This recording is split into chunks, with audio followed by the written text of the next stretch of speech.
hermanos, a que podamos leer en el Salmo 137. Salmo 137.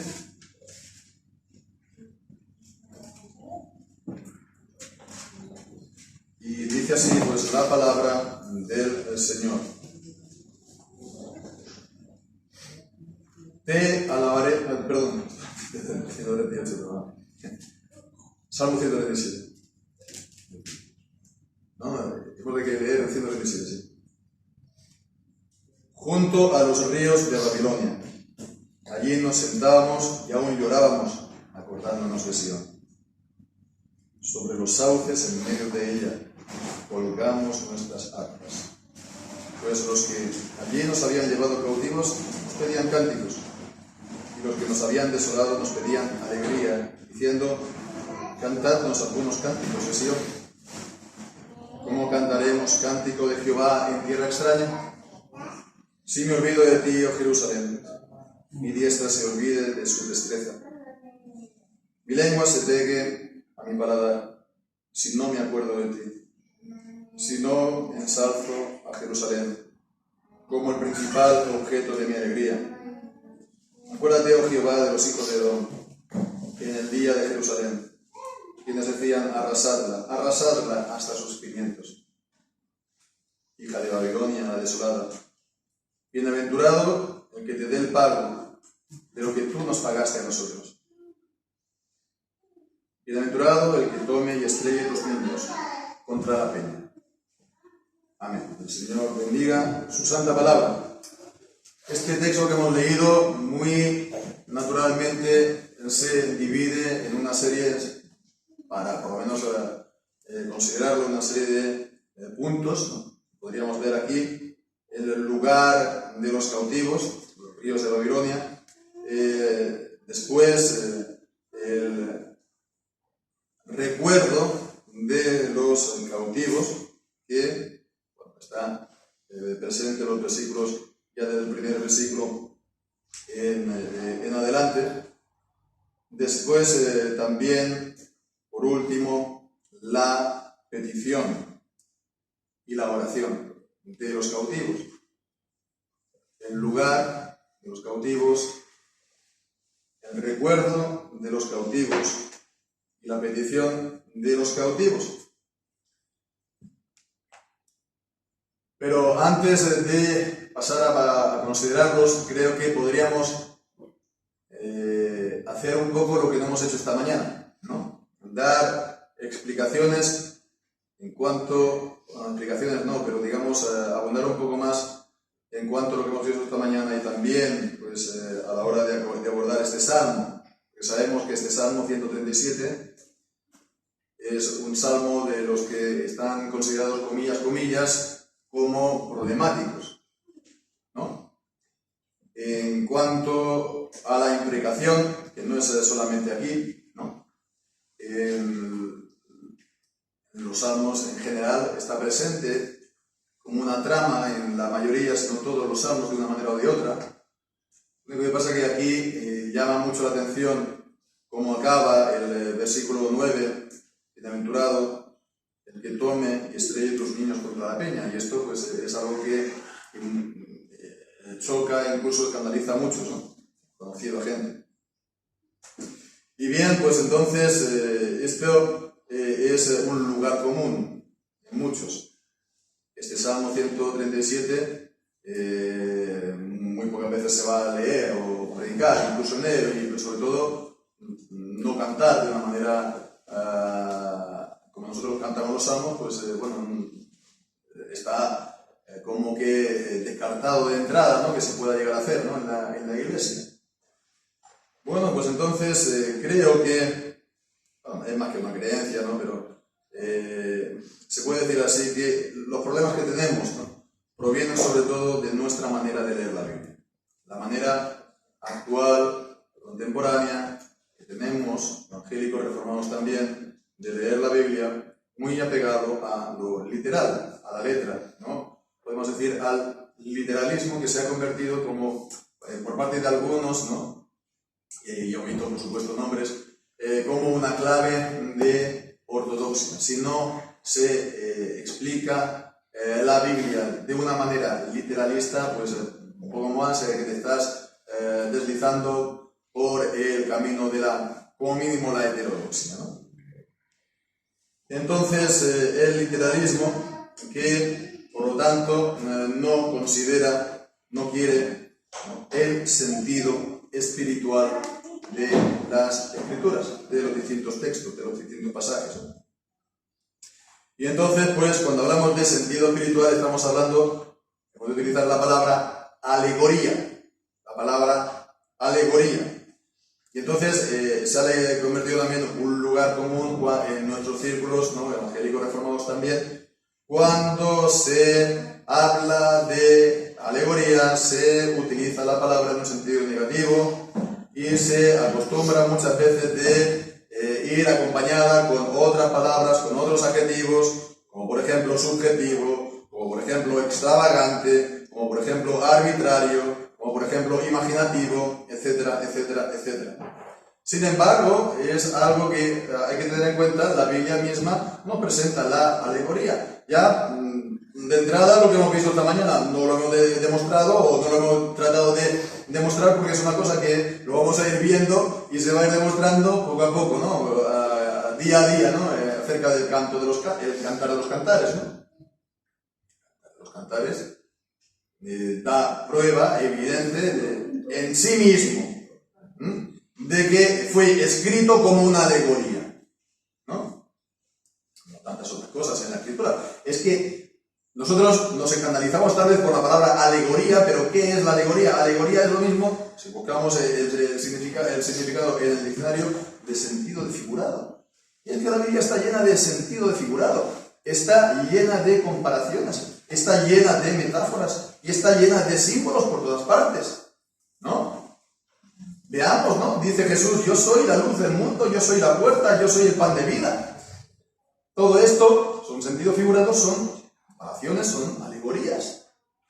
Pero es que además tenemos ejemplos tan claros como en Gálatas capítulo 4, cuando Pablo está hablando de los dos hijos de las dos mujeres de Abraham, y de los dos hijos, ¿no?, de la libre y de la sierva. Entonces leemos en el capítulo 4, versículo 24, lo cual se dice como alegoría, ¿no? Y está traducido como alegoría.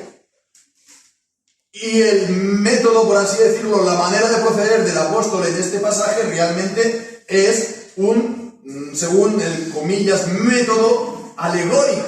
Es una alegoría en toda regla, ¿no? En otros lugares puede decir, no, es una comparación, en otros lugares puede decir, es una metáfora. Pero esto es, todos los cánones, ¿no?, alegoría. Tenemos, lugares, ¿no? En Juan capítulo 10, versículo 6, está hablando, esto dijo en símil o en comparación, ¿no? Como eso tantas otras veces, pero, por ejemplo, Primera de Pedro capítulo 3, estuvimos viendo, ¿no?, acerca del arca de Noé, el bautismo, ¿no? Y habla de la figura y el tipo que se le corresponde ahora, el bautismo. Entonces, vemos que es algo muy parecido. Pero claro, alguien puede decir, no, es que ahí está no utilizando la palabra alegoría, sino está hablando del tipo. Pero bueno, vale, hemos retenido la palabra tipo y aceptamos los tipos en la escritura. Pero realmente, si vamos a mirar al fondo, ¿cuándo acaba el tipo y cuándo comienza la alegoría?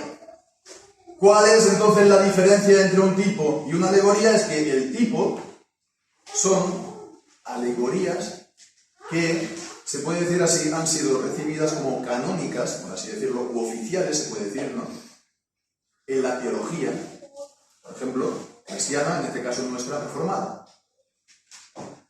¿no? Cuando hablamos de que David era un tipo de Cristo, es algo oficial, ¿no?, se puede decir, en nuestra manera de entender y de leer el Antiguo Testamento y la Biblia, ¿no? Ahora bien, si buscamos tipos de Cristo en, pues no sé, en otros personajes más secundarios, pues vamos a decir que estamos alegorizando los textos. No sé si me explico. Pero por supuesto, tenemos también otros pasajes, como en 1 Corintios capítulo 10, los primeros versículos, ¿no? Que hace referencia a la salida del Éxodo. Y se nos dice que todas esas cosas fueron escritas por nosotros, ¿no? O el pasaje también del no pondrás bozal al buey que trilla. Y lo mismo, ¿no? Que fue escrito enteramente por nosotros, o para nosotros, ¿no? Quiero decir que está esto presente en la Biblia de una manera, pues, bueno, sorprendente. Romanos capítulo 10, cuando el apóstol está citando también Deuteronomio capítulo 30, está haciendo, se puede decir, una interpretación muy cercana podríamos decir, a la alegoría, cuando está diciendo, pues no está más arriba, lo podemos leer, para que no ponga de más o de menos, ¿no? En el capítulo 10, cuando dice, en el versículo 6, no digas en tu corazón, ¿quién subirá al cielo? Esto es para traer abajo a Cristo. Vemos, esta manera de continuar, esto es para traer abajo a Cristo. ¿O quién descenderá al abismo? Esto es para hacer subir a Cristo de entre los muertos, ¿no? Más que dice, cercana está la palabra en tu boca y en tu corazón. Esto es la palabra de fe que predicamos. Entonces es una interpretación de unos textos de Deuteronomio capítulo 30 que con un sentido que va mucho más allá de lo que en principio leer Deuteronomio 30 pues captamos, ¿verdad? Y esa es entonces la alegoría. La alegoría sería, el principio básico, es que el sentido de un pasaje o de un texto no se puede aislar del resto de la escritura, ¿no? Y entonces, y esto es lo propio de la alegoría, eso sí. Cualquier texto puede proporcionarnos ideas, pistas, modelos o comparaciones para hablar de Cristo y su iglesia. Cualquier texto. Pero fijémonos la idea de que un texto particular, unos versículos, un pasaje del Antiguo Testamento, del Nuevo Testamento, lo que sea, ¿no? La idea es que adquiere plenamente sentido en el conjunto de toda la Escritura. ¿Me explico? Que no se puede separar un texto del conjunto de la Biblia. Que no se puede interpretar un texto o sacarle todo su sentido cortándolo de toda la Biblia. Vemos, eso es una manera de leer, estudiar, interpretar, predicar, ¿no? Ahora se enseña mucho acerca de la predicación expositiva y está bien, por supuesto. Pero el problema es cuando se llevan las cosas a los extremos, porque se llevan a los extremos de que se prohíbe realmente comparar ese texto con cualquier otro, porque entonces eso es hacer inclusión o hacer algo arbitrario. Eso nunca se ha hecho, nunca se ha predicado así, nunca se ha leído así, nunca se ha interpretado así la Biblia. Fijémonos que esta manera, digamos, alegórica, que es buscar un sentido espiritual, ¿no?, de un texto más allá del lugar donde se encuentra, es lo mismo exactamente que en cuanto a las doctrinas. Lo que pasa aquí es un sentido espiritual, pero lo otro es en cuanto a enseñanza, a doctrina. Pero vemos, es de que tomas un texto de aquí y, digamos, como que lo expandes o que lo pones en el conjunto de. Por supuesto que aquellos que hacen tanto énfasis, ¿no?, y que quieren separar cada texto y que lo quieren realmente acotar y cortar, ¿no? Realmente, ¿qué es lo que ocurre? Que tampoco ven con buenos ojos la doctrina. Tampoco ven con buenos ojos que se predique una doctrina, por ejemplo.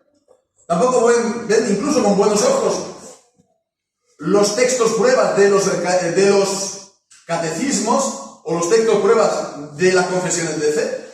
Porque dicen eso, violentar un texto. No es el sentido original o el sentido en su contexto. ¿Vemos?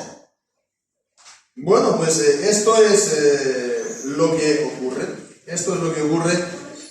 Y creo que, bueno, que es bueno tenerlo presente porque a la hora de interpretar este texto, sí, por supuesto, hemos de hacer atención al sentido original, lo que se llama como el método gramatical histórico, lo que pudo significar y significó a los, escritores y a los primeros receptores de ese texto, pero va mucho más allá. Y esto, pues, es sobre todo para hablar de Babilonia, ¿no? Aquí habla de los que estaban sentados a los ríos de Babilonia. Esto es el primer punto que decíamos, ¿no? El lugar donde estaban los cautivos, ¿no? Babilonia. Bueno, si ponemos entonces, si hablamos entonces de Babilonia, por supuesto, es este imperio del cual fue el emperador Nabucodonosor, que fue el que, pues, invadió, Judá, y por 3 veces, pues, Jerusalén, y por último, pues, destrozó el templo, se llevó, pues, todos los utensilios, etcétera, etcétera, y dispersó también toda la población, ¿verdad? Bien. Pero ¿es este el significado único de Babilonia en la Biblia? No, pero es que la misma Biblia te lo ocurre, te lo toma, ¿verdad? El apóstol Pedro, por ejemplo, al finalizar su carta, en capítulo 5, versículo 13, dice: la iglesia que está en Babilonia, juntamente elegida con vosotros, os saluda. Y también Marcos, mi hijo, vemos, es un símbolo, Babilonia. Ahí está hablando de Roma, la ciudad de Roma, ¿no? Desde donde escribió el apóstol Pedro. Y después está Apocalipsis, ¿no? Babilonia. Sobre todo está ese pasaje tan impresionante que es el capítulo 18 de Apocalipsis, ¿no? Podemos leer ahí, si queréis, a partir del versículo 1, Apocalipsis 18, versículo 1, y después de estas cosas vi a otro ángel descender del cielo, teniendo gran poder, y la tierra fue alumbrada con su gloria, y clamó con fuerza a gran voz, diciendo: ha caído la gran Babilonia, y se ha convertido en habitación de demonios, y guarida de todo espíritu inmundo, y guarida de toda ave inmunda, porque todas las naciones han bebido del vino del furor de su fornicación, y los reyes de la tierra han fornicado con ella, y los mercaderes de la tierra se han enriquecido con el poder de sus deleites. Y otra vez, oí otra voz del cielo que decía: salid de ella, pueblo mío, para que no seáis partícipes de sus pecados, y para que no recibáis de sus plagas, porque sus pecados han llegado hasta el cielo, y Dios se ha acordado de sus maldades. Fijémonos lo que leemos aquí, en el versículo 6, porque vamos a encontrar bastante parecido a lo que dice el Salmo 127. Pagadle como ella os ha dado, y devolvedle el doble según sus obras. En el cáliz que ella os dio a beber, dadle a beber el doble. Es Babilonia también, la grande, la madre. Bueno, el capítulo 17, versículo 5, que es el nombre escrito en la frente de la mujer que estaba vestida de púrpura y escarlata, y el nombre era misterio, Babilonia la grande, la madre de todas las rameras y de las abominaciones de la tierra. Entonces, cuando leemos junto a los ríos de Babilonia, nos sentamos, etcétera, etcétera, etcétera, y buscamos esto, un sentido espiritual para nosotros, no algo solamente meramente histórico de aquellos que estaban sentados a los ríos de Babilonia que hace, pues no sé, 2500 años, pongamos por caso, ¿no? ¿Cuál es el significado para nosotros, no? Estar sentados en Babilonia, junto a los ríos de Babilonia. pues es imposible ver aquí, considerar esto si no es a la luz de todo esto que estamos viendo, ¿verdad? Babilonia. Babilonia es un símbolo en la escritura, claramente, ¿no? Es un símbolo. Es un símbolo, podríamos decir, en un principio muy amplio y que se puede ver también en un sentido muy limitado, muy concreto. Pero en un sentido amplio, ¿no? Es el mundo. Es el mundo. Porque nos dice, salid de en medio de ella, pueblo mío. Esto también está, por supuesto, en 2 de Corintios, ¿verdad? Capítulo 6, lo sabemos este texto. Salid de en medio, pueblo mío, ¿no? Salid de ella, en medio de ella, pueblo mío. Entonces, Babilonia, en un sentido general, es un símbolo ¿de qué? Del mundo del cual los creyentes tenemos que salir para ser pueblo de Dios. Y vemos sobre todo, dice, de no tocar nada de impuro, para no ser partícipes de sus plagas y de sus juicios. En un sentido amplio, pues es el mundo, ¿verdad? Es todos los que, por lo tanto, no son de Cristo, ¿no? Hay solamente 2 categorías de hombres y de mujeres también, ¿no? Los de Cristo y los que no son de Cristo. Y, en principio, el mundo, como dice en Primera de Juan capítulo 5, así concluye su epístola, sabemos que el mundo yace bajo el maligno, ¿no? El mundo, ¿no?, es el lugar de las tinieblas y del cual salimos al reino de su luz admirable en Cristo, ¿verdad? Entonces, ¿qué es de esta manera estar sentado en los ríos de Babilonia? Sí, en aquellos lugares de Mesopotamia, pues es el lugar entre los ríos, había abundantes ríos, etcétera, etcétera. Sí, pero ¿qué es esto de los ríos? El río, por lo tanto, es el transcurrir del mundo. El transcurrir del mundo. Y acordémonos de lo que dice, de lo que mueve el mundo en Primera de Juan, capítulo 2, ¿no? Tenemos allí, Primera de Juan, capítulo 2.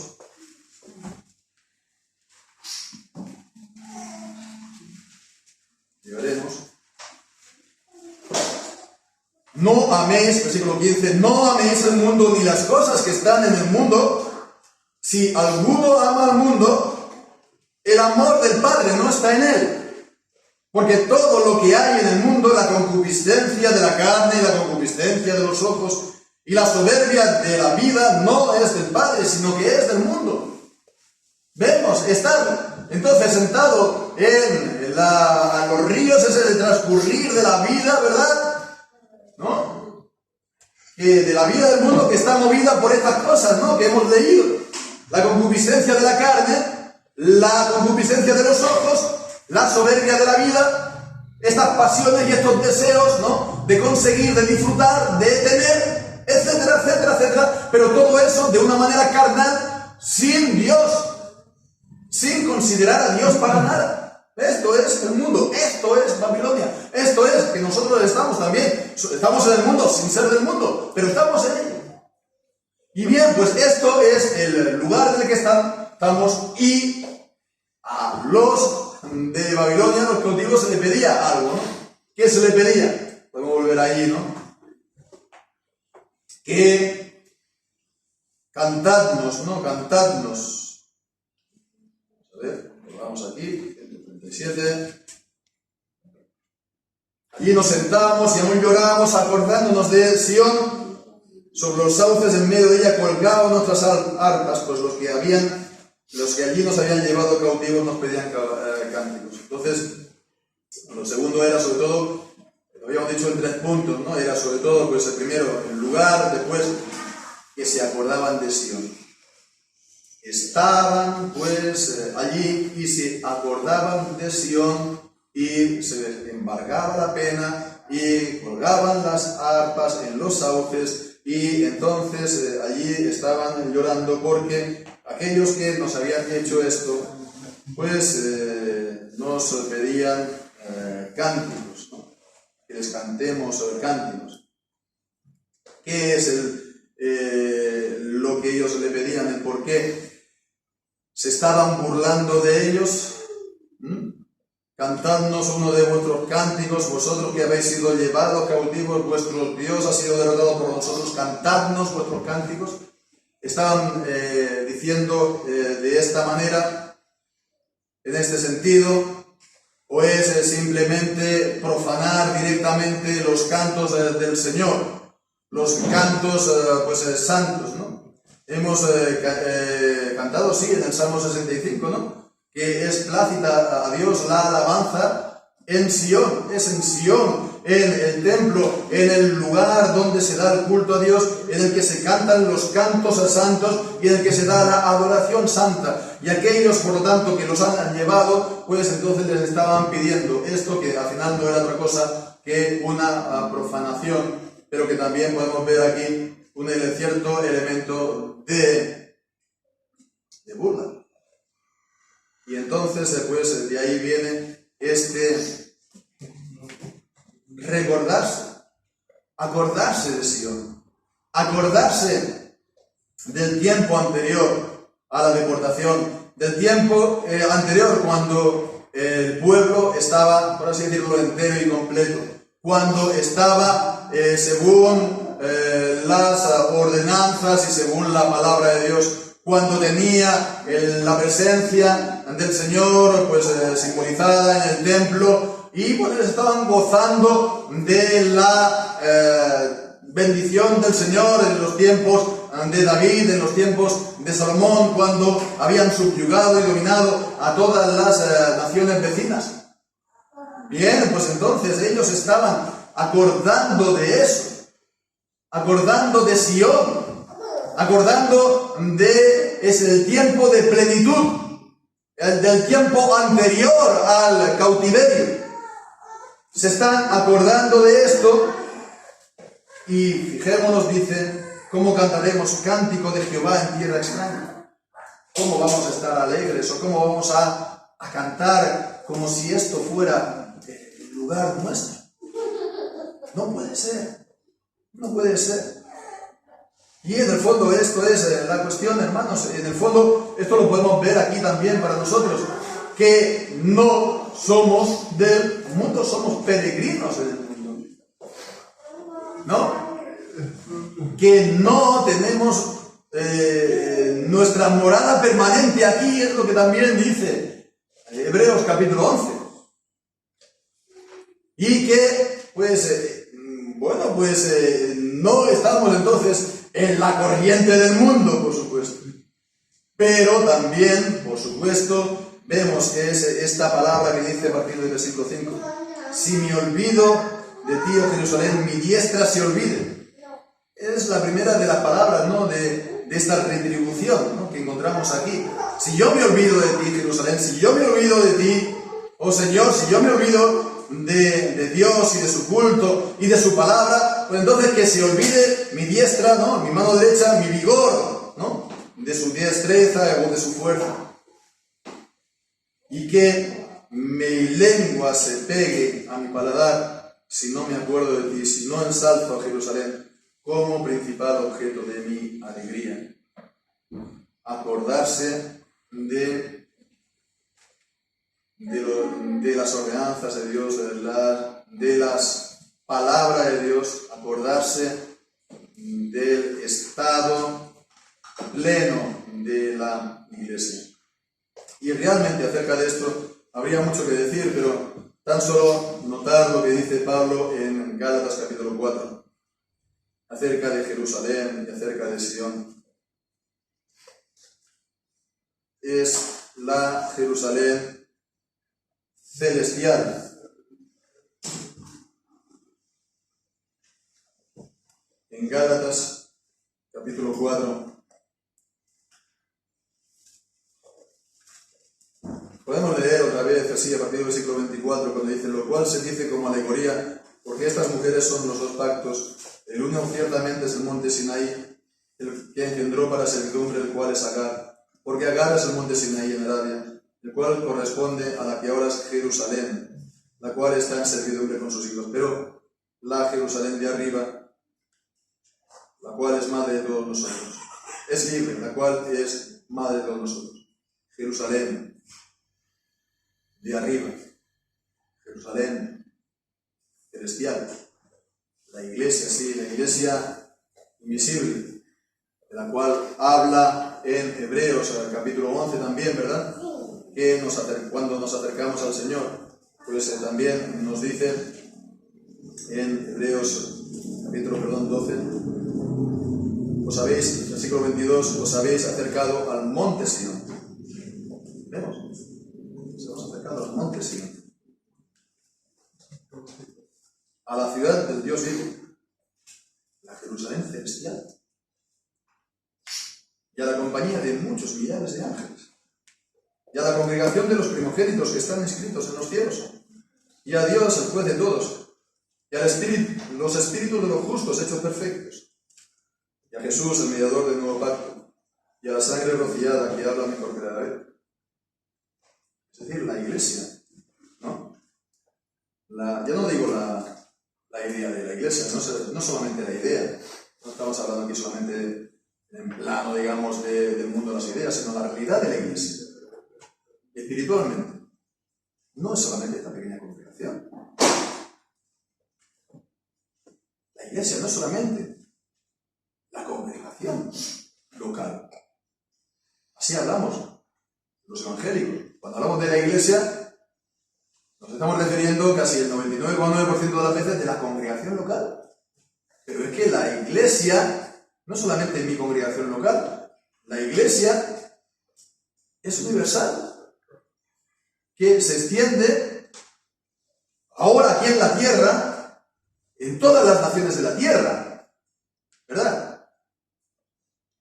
Pero no es solamente la iglesia en la tierra, sino vemos en la iglesia celestial que hemos leído, ¿no? Jerusalén celestial, ¿no? Jerusalén de arriba, a la cual cuando damos culto a Dios también nosotros aquí en la tierra nos acercamos. Hay una realidad de la iglesia que va mucho más allá de la congregación local. Y yo creo que ciertamente cuando hablamos esta mañana de las grandes catástrofes que nos han venido con esta lectura, ¿verdad? Tan literalista, bueno, está ligada a todo este tipo de cosas, ¿no? No sé si lo vemos, está ligado a este congregacionalismo ultranza. De la misma manera que se cortan los textos de la Escritura, se corta cada congregación del resto de la iglesia sobre la tierra y también con los cielos. Bueno, pues entonces vemos que la cuestión es que nos hemos de acordar, ¿sí?, de Sion, nos hemos de acordar de Jerusalén. Si vamos de vacaciones, nos hemos de acordar de nuestra congregación aquí en Rubí, ¿no? Añorar el tiempo de comunión que tenemos con los hermanos, etcétera, etcétera. Pero nuestra ciudadanía está en los cielos. Somos miembros de una iglesia mucho mayor que nuestra congregación local. Vamos a acordarnos de ella. Incluso de, como hemos leído aquí, hacer de ella nuestro preferente, como dice aquí el Salmo 37, porque se mezcla con el Salmo también que cantamos, sino ensalzo a Jerusalén como principal objeto de mi alegría. Gozarnos en la iglesia del Señor, la asamblea de los primogénitos inscritos en los cielos, salvos por la sangre del Señor Jesucristo, la asamblea de los elegidos, por los cuales Cristo vino a la tierra a salvar, acordarnos de ello, poner en ello mi alegría y mi gozo. ¿Estamos realmente entonces en un estado como iglesia? Ya no estoy diciendo ahora en general, o aquí en particular nuestra congregación, sino en general el tiempo que estamos viviendo. ¿Realmente estamos viviendo un tiempo de plenitud en este sentido, eclesialmente hablando, en cuanto a la iglesia? Cuando hay una denominación por cada doctrina distintiva, por ejemplo. Cuando se ha instaurado, por ejemplo, ¿no?, la división entre todas las congregaciones. Cuando, además, la iglesia está presa de muchos errores y muchas, incluso herejías. ¿No? Incluso herejías. Pues, bueno, Martín Lutero, en el año 1520, que fue más o menos el año que se destapó todo, ¿verdad? Bueno, estuvo el año de las 95 tesis en el año 1517, pero en el año 1520 escribió ese texto de la cautividad babilónica de la iglesia.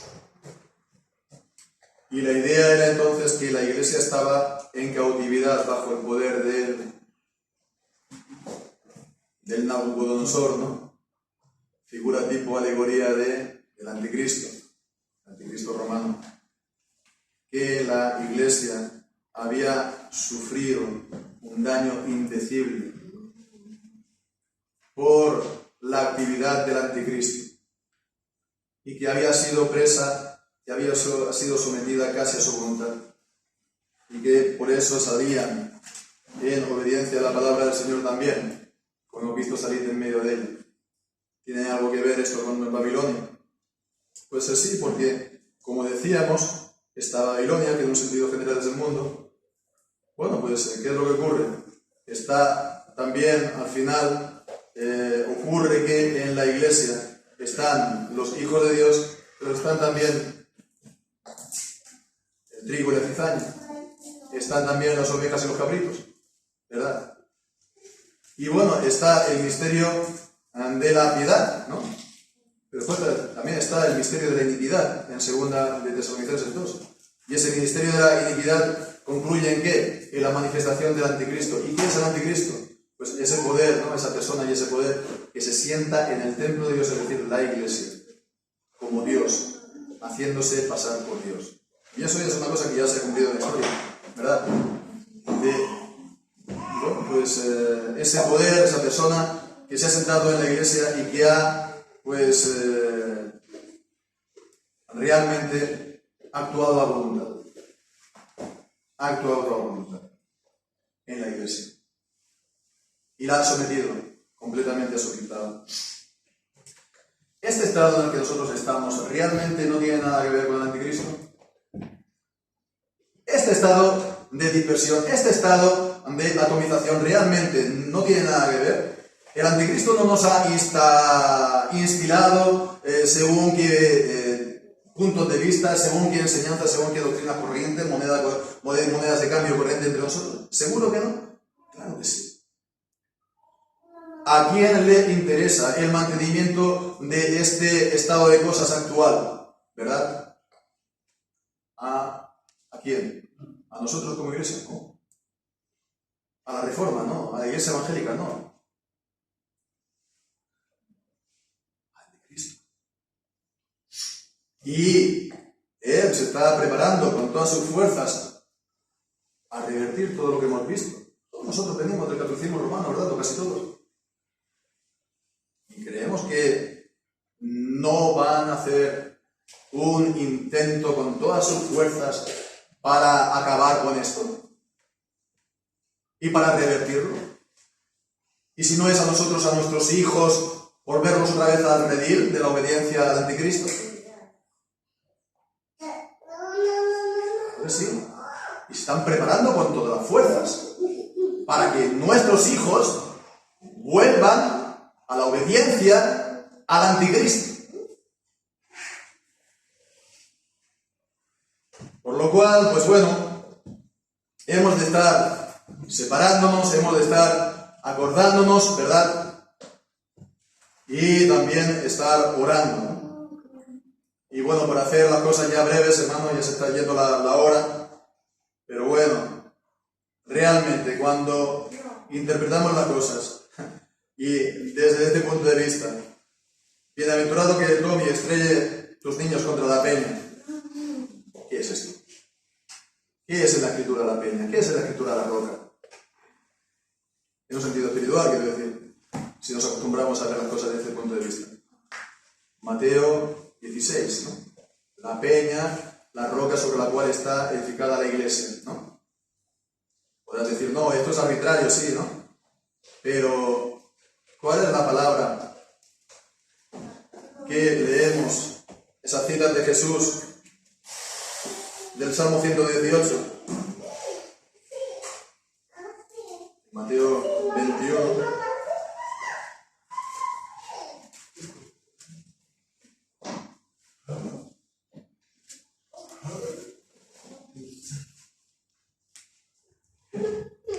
En el capítulo 21 de Mateo, versículo 42, nunca leísteis en las Escrituras la piedra que desecharon los edificadores. Esta fue hecha cabeza del ángulo, de parte del Señor es hecho esto, y es cosa maravillosa a nuestros ojos. Por eso os digo que el reino de Dios os será quitado y os será dado a un pueblo que haga los frutos de él, y fijemos lo que diga. Y el que cayere sobre esta piedra será quebrantado, y sobre quien ella cayere lo desmenuzará. La piedra es Cristo, y aquí habla de caer sobre ella y ser desmenuzado, ¿verdad? Es una referencia también clara, o en cuanto, o al menos al sentido, lo que hemos visto en el Salmo 137. ¿Qué es entonces esto para nosotros hoy? Sino que es contra Cristo y contra su iglesia que se tiene que estrellar toda enseñanza y toda influencia de Babilonia y del anticristo y del mundo. Estrellarse en contra de Cristo y su palabra. Y esto significa, por lo tanto, plantar aquí a Cristo y su palabra delante, ¿verdad? Y juzgar a todas las cosas por Cristo y su palabra, ¿verdad? Realmente es esto. Y no otro, no otra cosa para nosotros.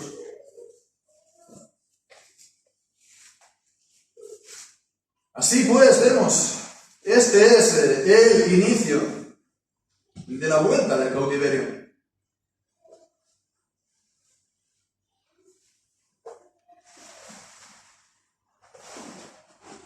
La sinagoga, los judíos que eran el pueblo de Dios en el Antiguo Testamento, se llegó a convertir en sinagoga de Satanás. Pero el Señor ha hecho que su Hijo, su Cristo, llegue a ser la piedra del ángulo sobre la cual su iglesia es edificada. Aquel que caiga sobre esta piedra de esta manera será desmenuzado. Y esta es una advertencia de juicio para todos aquellos que no se someten a la regla de Cristo y a su palabra, ¿verdad? Y a su autoridad soberana. Pues hermanos, así sea, que podamos nosotros entonces de esta manera pues seguir al Señor